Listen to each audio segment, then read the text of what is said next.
Hello, my name is John, and today we'll be reading Liberals' Reaction to the Census Citizenship Question is Why We Should Push for It at All Costs by Scott Morefield on Townhall, posted April 2nd, 2018. Scott Morefield is marketing director by day and freelance reporter for the Daily Caller on nights and weekends. His columns can be found on Townhall, The Blaze, The Hill, Breitbart, National Review, The Federalist, and American Greatness, among others. Last Monday, Attorney General for California, Xavier Becerra, announced that his state would be filing suit against the Trump administration, not for conducting a targeted roundup of illegals in the state, or even for slapping a coat of paint and some duct tape on a few broken down sections of border fencing. Not that they wouldn't totally sue for those things, but rather for a simple question. The Department of Commerce plans to add a question to the 2020 census. Filing suit against at real Donald Trump's administration over decision to add citizenship question on the 2020 census, including the question is not just a bad idea, it is illegal, read a Monday tweet from Becerra announcing the lawsuit.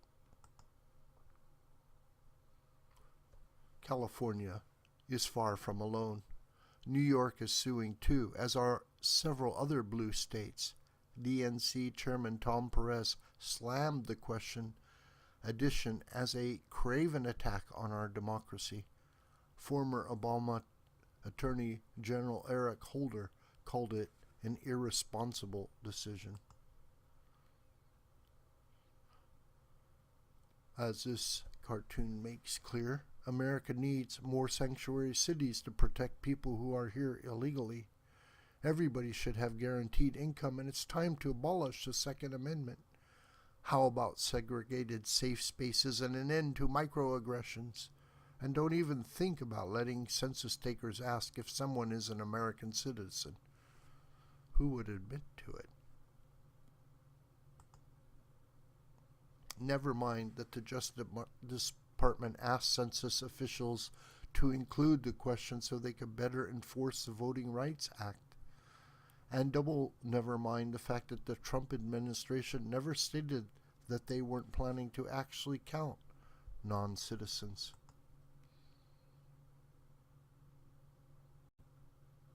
In one of those rare instances where liberals pretend to actually care what the Constitution says, Becerra cites the founding document's requirement to conduct an actual enumeration of the nation's population every 10 years, regardless of citizenship status, to lend credence to his argument that the Trump administration proposal is somehow illegal.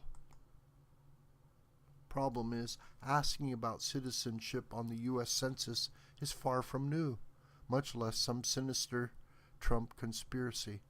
In fact, prior to the 1960 census, citizenship questions were regularly included on the form, and even appeared on some long-form questions from 1970 to 2000 because, as University of Wisconsin history professor Margot J. Anderson tells CNN, we passed major new immigration legislation in 1965, and so the question became relevant again. Which begs the question, when has the issue of immigration and citizenship ever been as relevant as it is now? So obviously there's more to all the liberal hyperventilating than that, which brings us to the two major reasons liberals are so up in arms about this simple question, and they're both, well, so liberal: power and public perception. First, we'll deal with power. This one is obvious, and everyone admits it. A January Washington Post headline reads, potential citizenship question in 2020 census could shift power to rural America.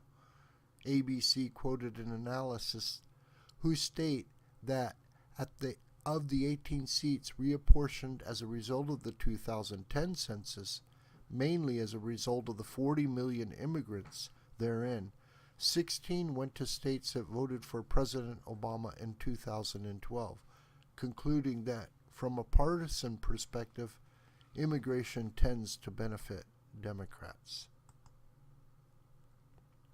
Becerra's tweet mentioned above also included a link to a San Francisco Chronicle article entitled Citizenship Question on 2020 Census May Result in Undercount. In it, Becerra and Alex Padilla argue that class sizes, homeland security funds, transportation resources, and even natural disaster preparation would be jeopardized, and California's voice in government diminished should the 2020 census result in an undercount.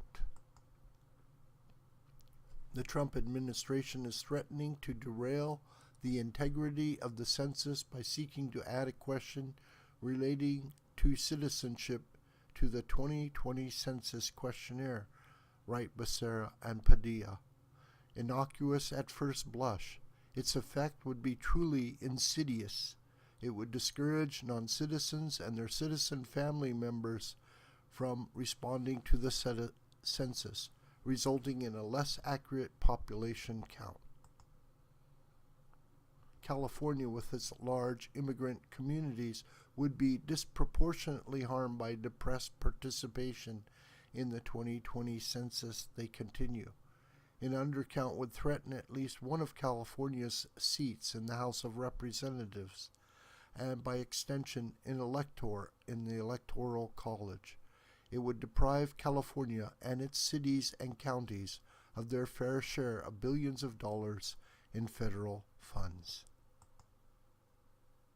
Calling the request an extraordinary attempt by the Trump administration to hijack the 2020 census for political purposes, Becerra and Padilla argue that immigrants and their loved ones understandably are and will be concerned about how data collected in the 2020 census will be used, because Trump, of course. Reading from the same playbook, Bloomberg writes, given the anti-immigrant and anti-minority rhetoric from President Donald Trump and many on the political right, Hispanics, immigrants, and members of minority groups probably start by being concerned about answering any survey question. A citizenship question would only make this problem worse. The fact is, illegal immigrants have always been reluctant to fill out U.S. Census forms to the estimated tune of at least 40%, despite massive outreach programs, including signs in immigrant communities that say, no INS, no FBI, no CIA, no IRS, aimed at ensuring immigrant communities that the purpose of the form is simply to gather data. Even so, enough illegal immigrants answer the census for liberals to be rightly concerned about some of their power base, and they're not wrong to be at least a little worried, which is all the more reason why conservatives should push for this at all costs. While the federal apportionment process is constitutionally determined, there's nothing to stop states from using citizenship data to determine their legislative districts, as well they should. The second reason liberals are hysterical over citizenship question is one they aren't likely to admit, but that doesn't make it any less true: public perception. Nothing to see here, move on, liberals say, as they insist that the actual number of illegal immigrants has been around 11 million for well over a decade now, and may even be declining. Illegal immigration isn't a problem, don't you know? Because there are only 11 million of them, and that's apparently a really small number. notwithstanding the fact that 11 million is not a small number, it is a number that we've all got used to. But what happens if even a depressed illegal immigrant census count exposes that number as well over 11 million, especially if you account for the depressed response rate? How will a number of, say, 20 million, or as Ann Coulter surmises, upward of 40 million sit with the majority of Americans? At this point, might more be willing to support President Trump on a functional border wall to bring the invasion to a grinding halt? Perhaps Diamond and Silk said it best when discussing the issue on Saturday's Waters World. They don't want us to know who is exactly in our country, which is all the more reason to find out. This video is a production of School of the White Crane. My name is John Brooker, and you could reach me through commentary on this video or through my Gmail listed here. Please share this video with family and friends and on social media. May God richly bless you.